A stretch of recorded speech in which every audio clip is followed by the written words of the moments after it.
United States of America and to the republic for which it stands, one nation, under God, indivisible, with liberty and justice for all.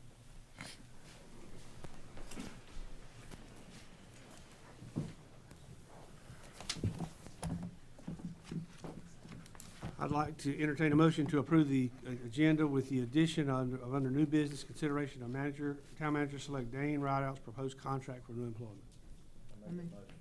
Okay, that's a motion. All in favor? Aye. So, consent agenda. Make a motion, we solely approve the consent agenda. I make a motion that we approve the consent agenda. Okay. All in favor? Public comment. Anyone wishing to address the board, please come forward and state your name and address. I don't see anybody coming forward. Okay. Public hearing. Food truck parks. That's Tanner.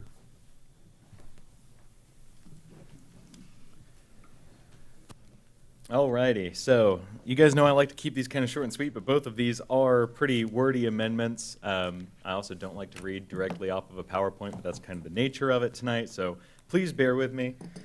This first text amendment proposal is to include food truck parks as a line in the permitted use table, as well as supplemental design standards for food truck parks. The physical change to the table would create this row for food truck parks and the P for permitted symbol in the B1, B2, B3, I1, and I2 zoning districts. The proposal would also include the following language in the specific use standards of 156.304 subsection R, reading as follows. This section applies to a permanent location that people frequent to dine from various mobile food vendors that are on site. The mobile food vendors move in and out of this location, but the site, along with all of the required site improvements, remain at the fixed location. The specific standards provided below would be in addition to any general design standards that may be applicable, such as the standard size of parking spaces and driveways, landscaping, and other improvements. These standards include that the site must have permanent restroom facilities, no porta-john type restrooms. Site must have permanent garbage recycling methods that are approved by staff, properly maintained and emptied at the end of each day, or more frequently to maintain the health and safety of the public and screened from view from all public streets. Town trash receptacles shall not be used for this purpose. Mobile food vendors shall not operate within any public right-of-way. Mobile food vendors shall be located on an improved surface to include, but not limited to, asphalt or concrete. Mobile food vendors shall be located a minimum of 100 feet from the main entrance to any eating establishment or similar food service business, and 100 feet from any outdoor dining area that they may have as measured from the property line of the food truck park. Mobile food vendors shall be a minimum of 15 feet from the edge of any public driveway or sidewalk, utility box or vaults, handicap ramp, building entrance, exit, or emergency access exit, emergency call box, or fire hydrant. Mobile food vendors shall not be located within any area of the lot or parcel that impedes, endangers, or interferes with pedestrian or vehicular traffic. Mobile food vendors shall not occupy any parking spaces required to fulfill the minimum requirements of a land use unless allowed per the UDO shared parking standards. A minimum of 2 parking spaces per food truck shall be provided. If provided, electrical, water, and sewer utility services shall run to a central structure and shall be used by the individual operators instead of generators. The operator shall keep all areas of the food truck park free and clear from grease, trash, paper cups, cans, and other materials associated with the operation. No liquid waste or grease is to be disposed of in tree pits, storm drains, or onto sidewalks, streets, or other public spaces. Under no circumstances shall grease be released or disposed of in town sanitary sewer systems. All food preparation, storage, sales, and distribution shall comply with all applicable local, state, and federal health department sanitary and safety regulations, and it is the responsibility of the food truck park operator to verify that all requirements are met. On-site seating and dining areas within open space must be incorporated into the design.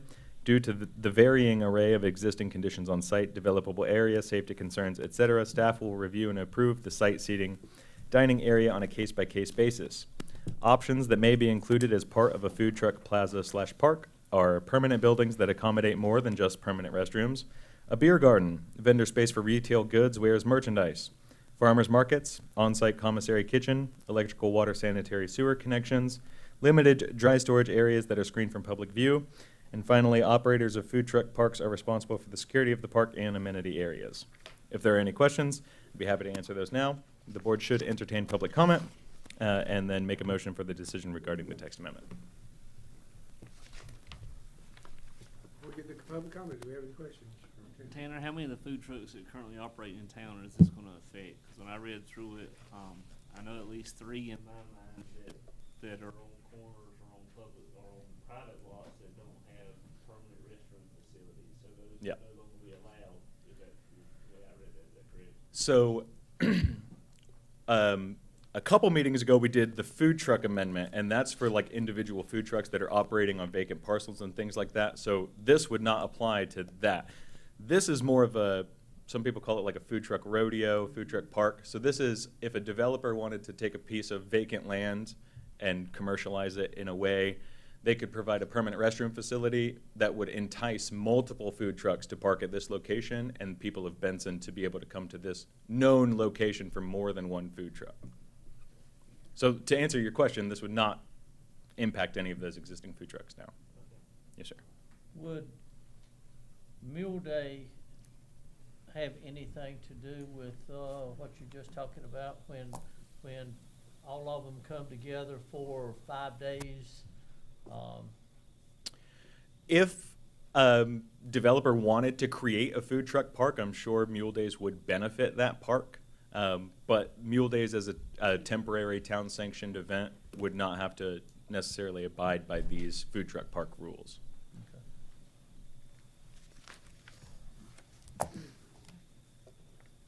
We have one more question. Public comment, right? Okay, would anybody like to come and speak in favor of the food truck parks ordinance text? Anybody like to come and speak in favor? In favor. Okay, would anyone like to come and speak in opposition to the food truck ordinance? Opposition. Okay, good deal. All right. So we're gonna close the public hearing. Any discussion? All right, go ahead and anybody want to make a motion? I make a motion to approve the request of the text amendment 2025-10 as proposed. Okay. Got a motion on the floor. Any more discussion? All in favor? All right, it carries. Next, fence regulation. All righty, thank you very much. This second item for your consideration tonight is to remove the residential fence regulations from the ordinance. Upon reviewing the language of the ordinance at their last meeting, the planning board voted to recommend removing all residential fencing regulations from the ordinance. For your consideration on the following slides, I have consolidated the sections of the ordinance that would be removed. I know this is very small, but we'll go through it. I won't read out the UDO reference number for you. I'll just go through the actual language that's important. So, planters, retaining walls, fences, hedges, and other landscaping structures may encroach into any required yard and may be no closer than 1 foot from the property line, subject to visibility restrictions.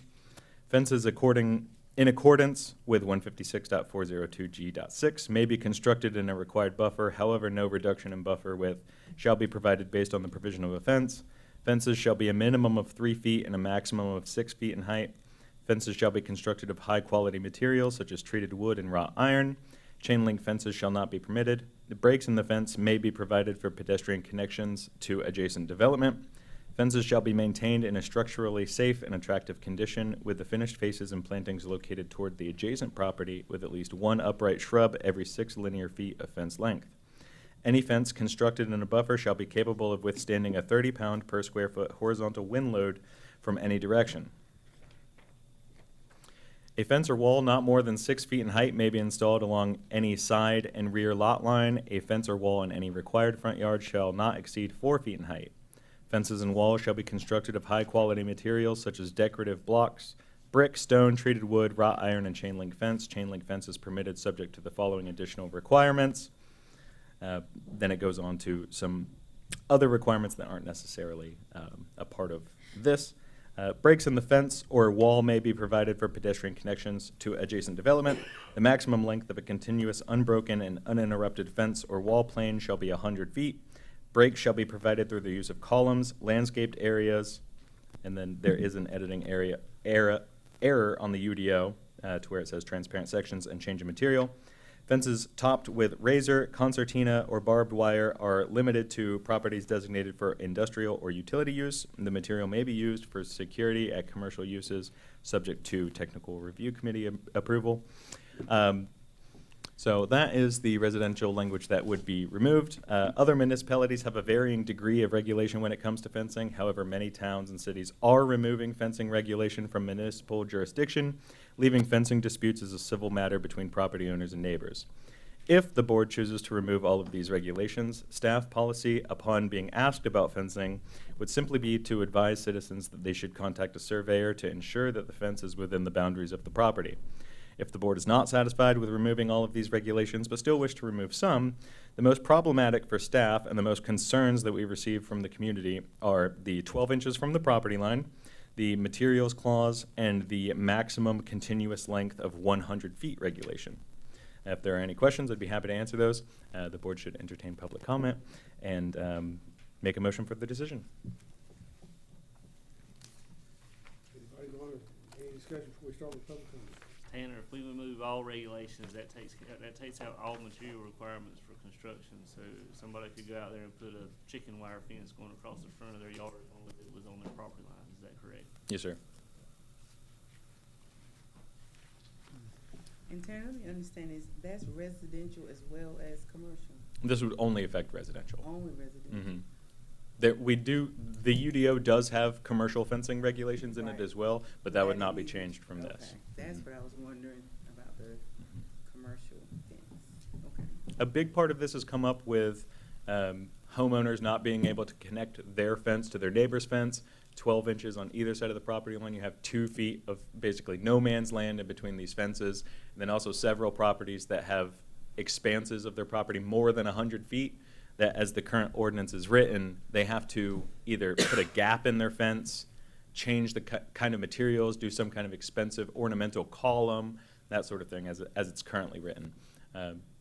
To give you a bit of background on the impetus of why the planning board recommended to remove this. So in regards to commercial, I thought I did read somewhere in there that said that chain link couldn't be used as a buffer. Is that somewhere else in the UDO, or is that going to be free for all too, where we could use chain link fence as a buffer between two different zone parcels? So in buffering, it's typically talking about landscape buffering, and in a type C buffer, you can supplement a type C buffer with an opaque fence in commercial landscaping. So you couldn't do chain link anyways because obviously it's not opaque. Even with the slats that go in it? That's true. I guess you could that way. But again, that would be a commercial regulation, which would not be affected by this. Okay. Anybody want to speak in favor of the fence ordinance being removed? Anybody want to speak in favor? One more time. Anybody want to speak in favor? Anybody want to speak in opposition to the fence ordinance not being removed? Opposition. One more opposition. Okay. Now, public comments closed. Anybody want to make a motion? I just some discussion. I've got concerns about not requiring what type of materials and fencing that we use. If we totally remove everything, then That's my concern anybody can, I mean, we've already got fences on main streets in this town that we get phone calls on because of what they look like from the front of the things. I don't agree with moving all of the material regulations, but I have got several phone calls about the 12-inch requirement. I do agree with taking that out. I think that's the smart, because I have that dead man space between my fence and Gene Creech's fence for that reason, that I'm gonna have to pine straw or do something with, so I don't have to get back there with a weed eater. So I mean, that does cause issues. The 100 foot, that sounds reasonable to me. I don't wanna see a bunch of wire fences going up around town. Would you be open to an amendment? Oh yeah, of course. I mean, just to remove the problem areas and. And that's why I included it in my staff report, those three, the main issues, the 12 inches from the property line. I did include the materials clause in there, but also the maximum continuous length of 100 feet. So, of course you can. What are you getting as far as materials? as far as the complaints regarding the materials that are listed there? Yeah, so I think it would just be like two different kinds of fences butting up, or also that 100-foot gap of having to do a change of material to meet the requirement for that break.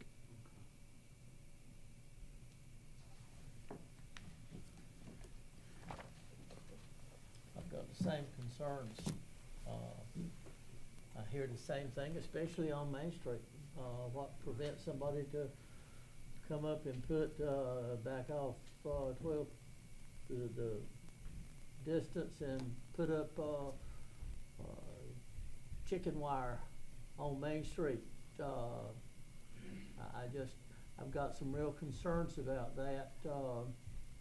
I can't believe we're gonna do away with all the, regulations, without any say-so whatsoever. We've got several residences in the town that have chain link fences from eras back, 'cause my neighbor's got one, and I just imagine if something happened and if it got destroyed, and then they wouldn't be able to go back and repair it. Is that right? Because if they, I mean, that you would make them take the whole fence down at that point in time, at least on the. They would have a existing nonconformity. They would have a reasonable amount of time to repair it, and then if not, then they would have to follow the new standards. And also in residential, chain link fences are permitted in the back and sides. They're just not permitted in the front, currently, as this is written. Pick it up.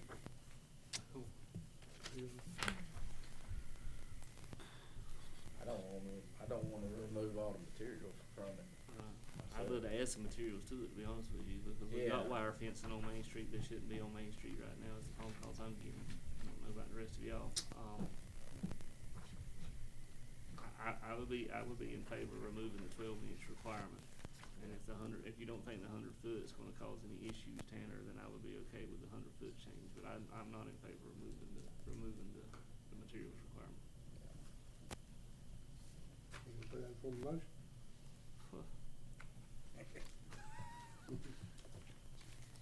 I make a motion to change the fence regulations, as currently stated, to remove the 1-foot requirement setback for fences and the 100-foot, remind me what the 100-foot was, the 100-foot span yeah. without openings. Perfect. Yep. Does that come in the form of a motion or amendment? That was a motion to amend. Oh, I didn't hear the amendment. I'm sorry. Could I suggest that you add to your motion that this is for residential property? Absolutely, yes, sir. Can we add that? Amy, to this?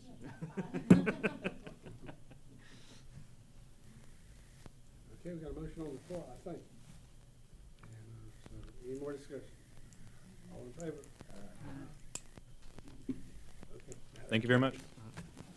Last, voluntary annexation petition by Gene Parker, 467 Dog Eye Road. Okay. So this has been brought before you guys several times, and we noticed the public hearing, so tonight we just need to open the public hearing. This is a request for contiguous annexation. It's Gene Parker. It's approximately 31 acres in one parcel located on the east side of Dog Eye Road. So you just need to open the hearing. Okay, we're gonna open the public hearing for the annexation petition by Gene Parker. Anybody here to speak in favor? Please state your name and address. Good evening, Beth Blackman, Timmons Group, 5410 Trinity Road, Suite 102, Raleigh, 27607. Here on the behalf of the applicant, and I also have the developer and another member of my team here. If you have any questions for us, we appreciate your support for the annexation. Okay. Thanks. Thank you. Anyone else who wants to come and speak in favor? Anyone else? Anyone like to come and speak in opposition to the voluntary annexation? Anyone like to come and speak in opposition? Anyone in opposition? Okay, that closes the public hearing. Okay, discussion, guys. So, at each of your seats, you have the ordinance, and if you so just approve, this would, extend the corporate limits, and they would be brought into the corporate limits. So, do y'all have any questions? All right, do you have anything to add? This property, we already did a conditional rezoning almost exactly a year ago, I think last December. That's vested rights that are coming in with it, but this board approved that conditional rezoning. So if you recall, if it looks familiar, that's probably why. Okay, anybody want to make a motion? I make a motion to approve. Okay. Got a motion on the floor. Any more discussion? All in favor? Opposed? Okay, motion carries. Now, we're in new business, which is the consideration, the addition of Lee. Would you like to come forward and talk about it?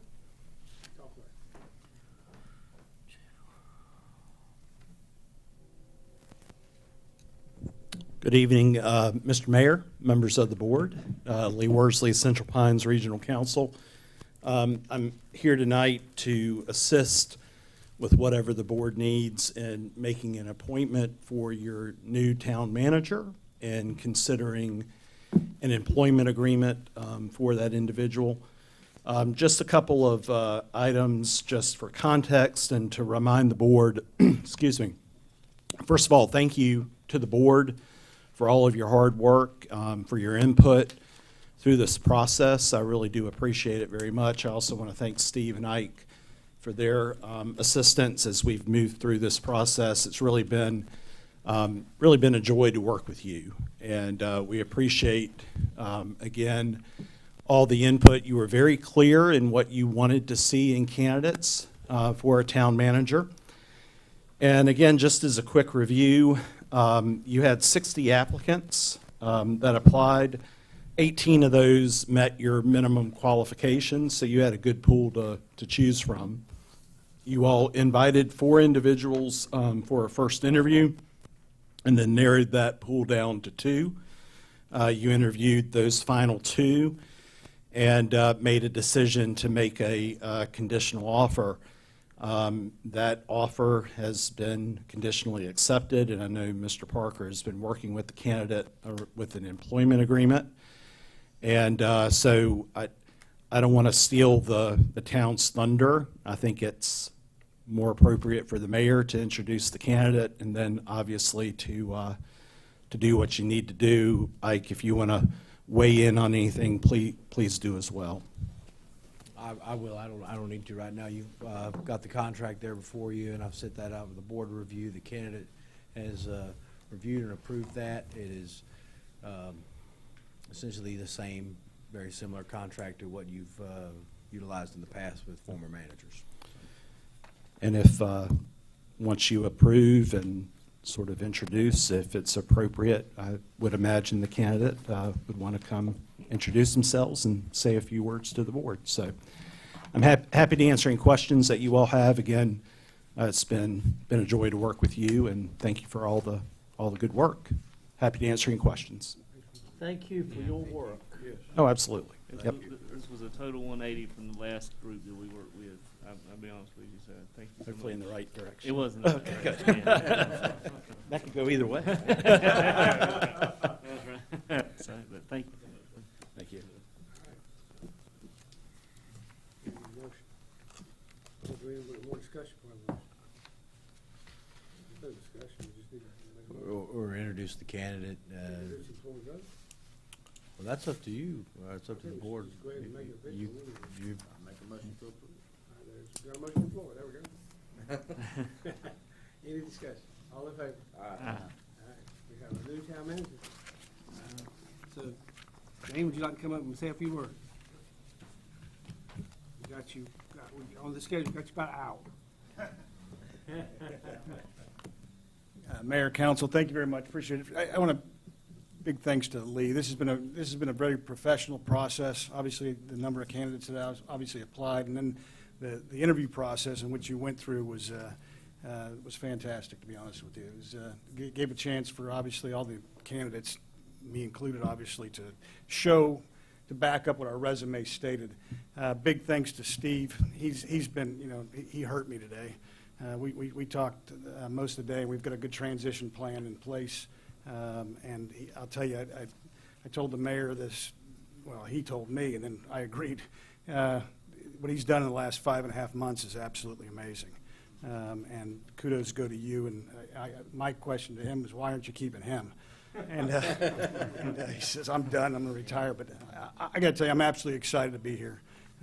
This town is sitting on a gold mine, and it has so much potential, and it just needs to be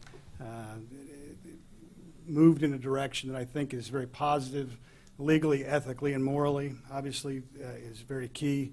And you've got already the team members that I've met have been absolutely phenomenal. So I'm excited to work with them and get after some of these projects. I will tell you not to have any expectations of what he's done in the last 5.5 months by landing 1,000 jobs. You know, set the bar a little high there. So I'll be. But anyway, I'm anxious to start working with you and moving things forward. So thank you very much. Thank you. Look forward to working with you. Did you pass the background check? Well, that's still to be determined. So.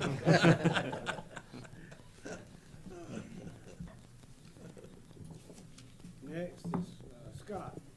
Consider approval of criminal justice information protection policy for non-police departments. Mr. Mayor, members of the board, good evening. I can't imagine a better segue because I'm here to talk about background checks. I promise this won't take very long. This is very quick. As you know, any new employees we have coming to work with the town, we do a background check on them. We have currently using Catapult to do those background checks as a private third-party provider of that kind of information. Most municipalities take that route. Recently, the North Carolina legislature has passed a law that has gone into effect that basically says any new employees coming to work for a municipality must go through an SBI fingerprint background check if they're going to be working with children.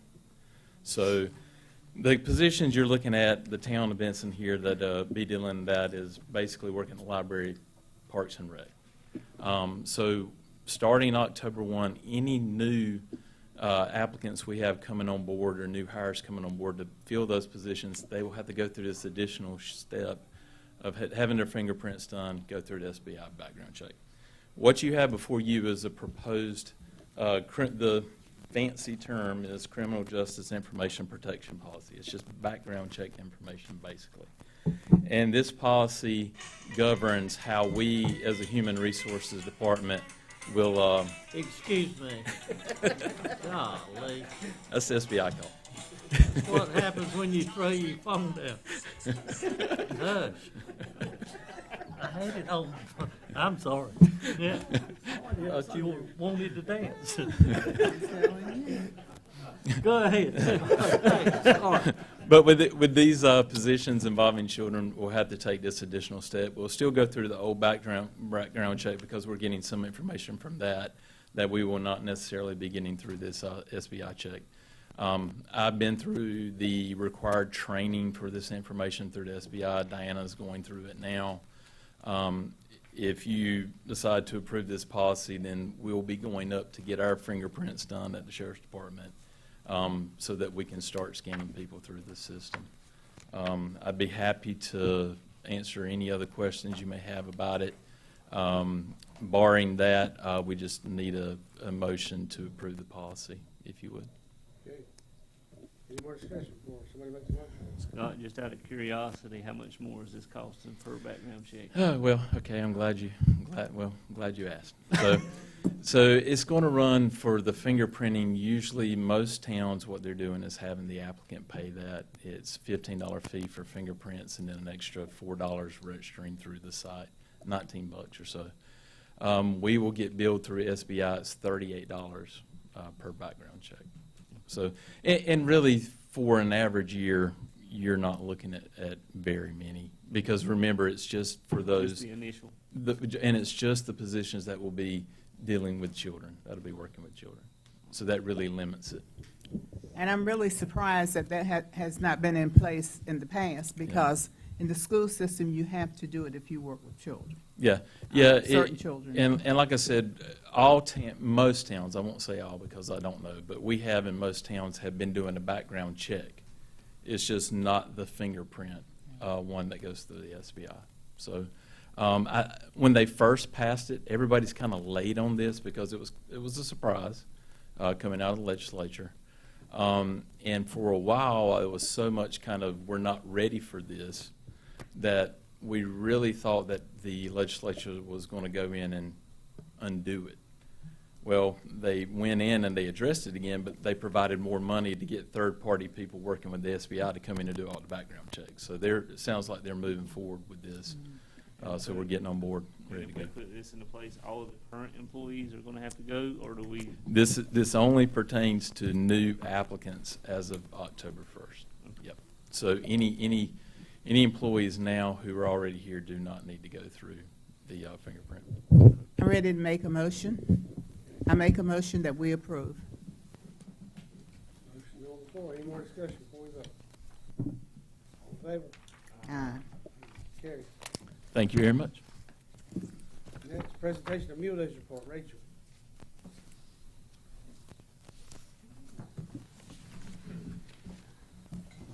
Good evening. Good evening, everybody. I'm Rachel with the Planning Department, and I put together something for you, the blue folder or packet that you have. And I just wanted to, I know everybody's into transparency, looking at the numbers lately, so a few things changed this year from the last years. So I'm just going to real quick go through what each section is, and then I'll point out a few highlights. The first section you have are two reports. One is broken down by department, and it shows you the income and the revenue by department.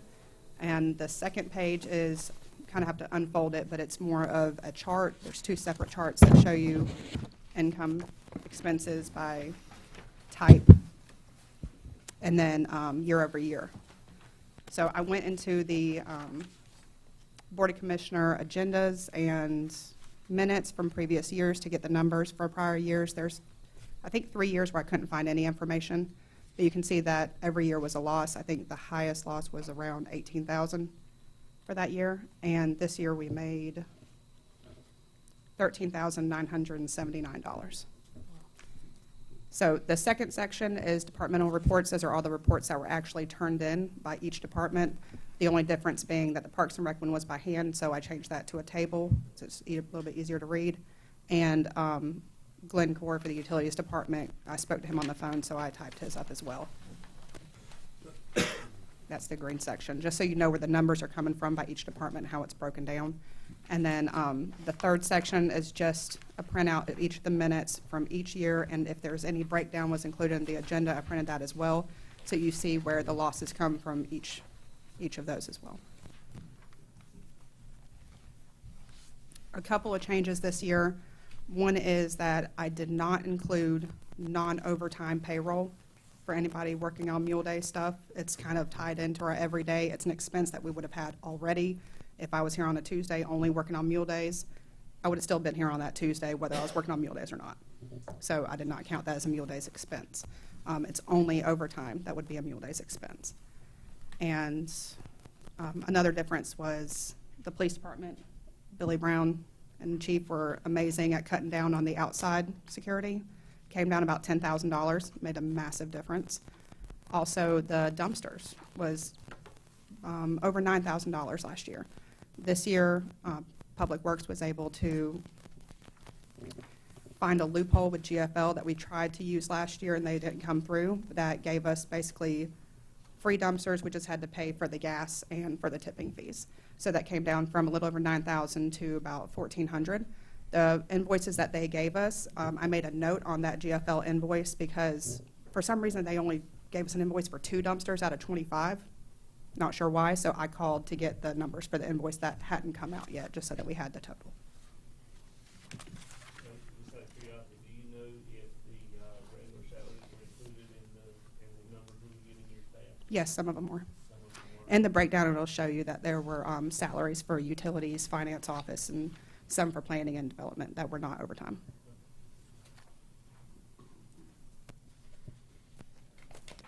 Also, I spoke to Loretta Bird. She sent her regrets she wasn't able to come tonight. She did want me to let you know, because I know usually in years past that she speaks first on behalf of the Chamber of Commerce and how they feel it went, and then we usually present the numbers. She said she felt it went great.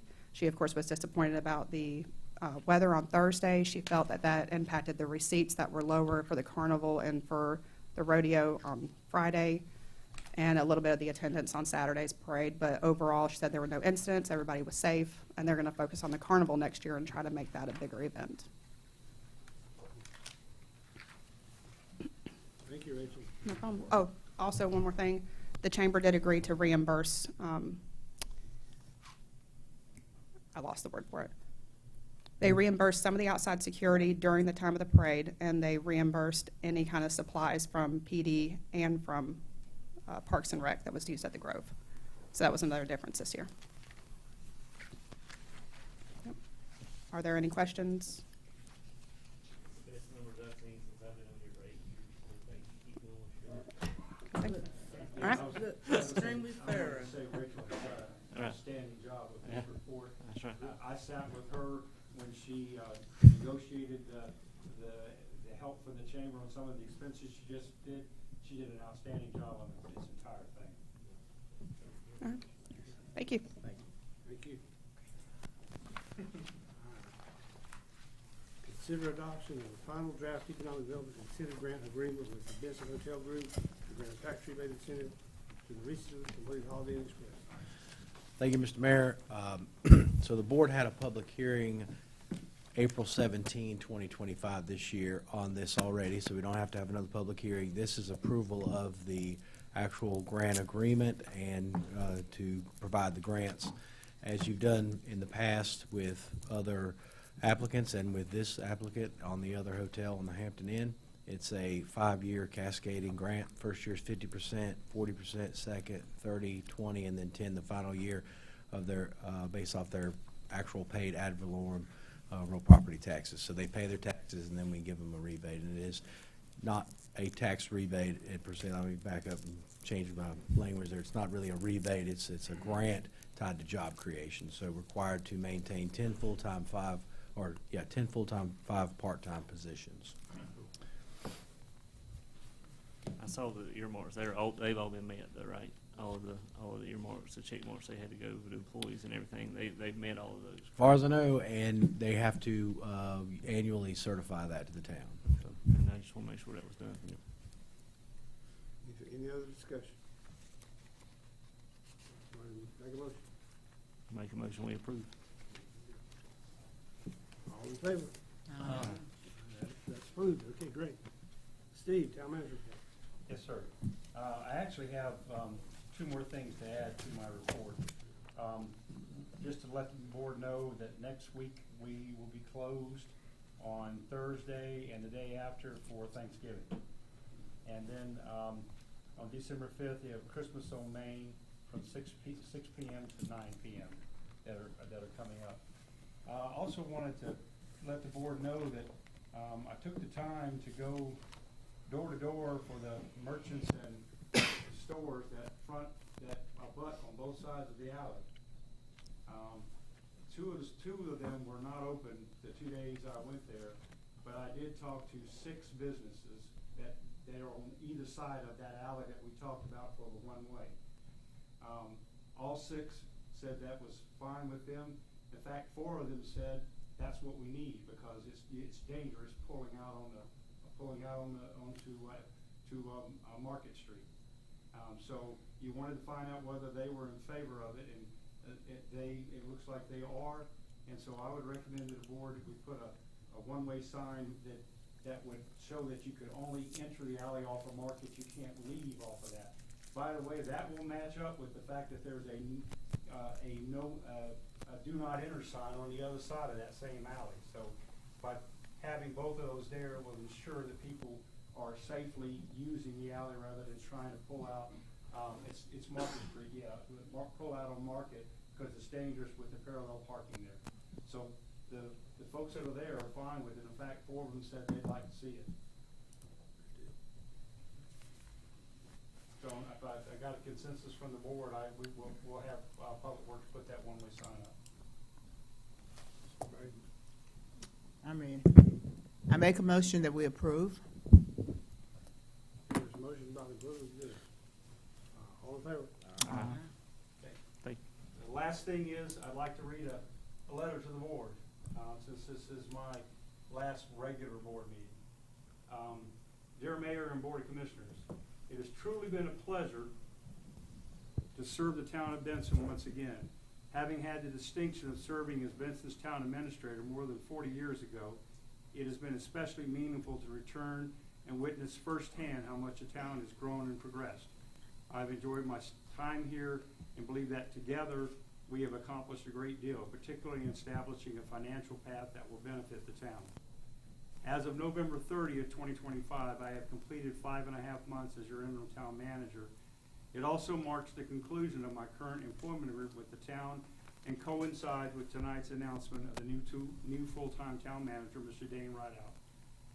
Mr. Rideout is a well-experienced town manager, and I'm confident he will transition smoothly with the support of Assistant Town Manager Kayla Godwin and the town's executive staff, who will capably bring him up to speed on the town's operations and ongoing projects, just as they did for me. Their professionalism and dedication has been exemplary, everybody, and that they will ensure a successful transition for Mr. Rideout. I've already been assisting Mr. Rideout this week with his transition and will continue to do so while I complete my tenure here.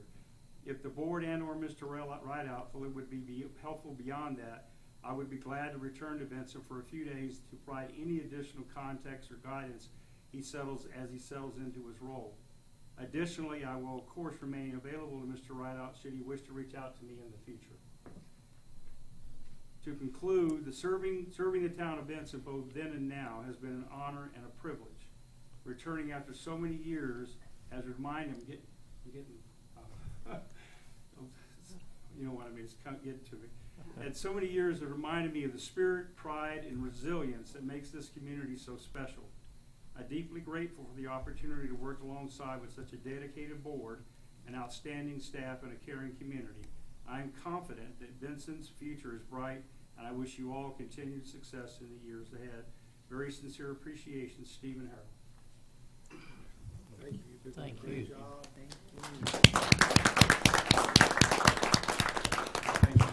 Mayor, I would like to say something. Steve, I really appreciate what you have done for Benson. You have really opened our eyes. You came in running and opened our eyes to some things that we were totally in the blind about. I thank you for your service. I thank you for going the extra duty to make sure that some things were taken care of, some things we're going to still be working on, but I certainly appreciate everything you have done. Anybody else want to say anything? Steve, Yes, ma'am.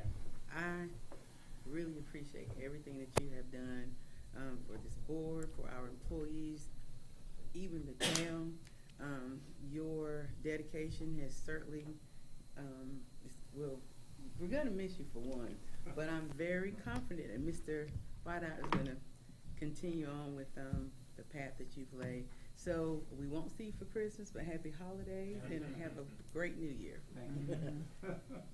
Steve, I appreciate everything you've done for the town. I mean, coming in 5 months, I mean, it's like it's completely turned around. So we'll be forever indebted to you for all that you've done.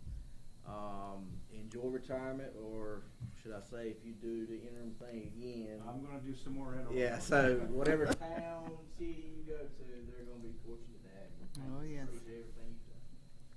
Thank you for the great comment, and you would work it with you. Yes, sir. A man of all men. Thank you so very much. We got a winner when we got you, and we needed a winner at the time. I think I probably found out in the first 2 weeks more than I have found out in 2 years prior to you coming in. You opened up a lot of doors, and I hope we keep those doors open. And I think Mr. Rideout said something about it. Didn't know why we didn't keep you. We tried. Okay? You probably wouldn't have a job right now with us if he would have committed at least another 2 years. Thanks again. Thank you, sir.